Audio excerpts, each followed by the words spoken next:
একসময় আল্লাহ একা ছিলেন, আর কিচ্ছু ছিল না, হুয়াল আউয়াল, তিনি প্রথম।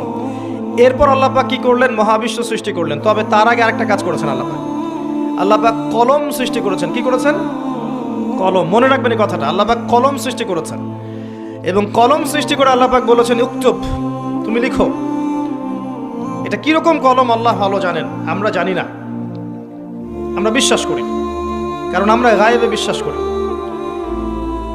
কলম বলেছিল মাযা আকতুব, আমি কি লিখব? আল্লাহ বলেছেন কিয়ামত পর্যন্ত যত কিছু হবে সবকিছু এই লাওহে মাহফুজে লিখে ফেলো। কলম প্রত্যেকটা সৃষ্টির তাকদীর লাওহে মাহফুজে লিখে ফেলেছে। আপনি দুনিয়াতে যাই করেন, আপনার রিজিকে যত দানা চাল আছে এর একটা দানা বেশি আপনি খেতে পারবেন না। আপনি পৃথিবীতে যত কষ্টই থাকেন, হতাশায় থাকেন, একটা দানা রেখে পৃথিবী থেকে আপনি যাবেন না।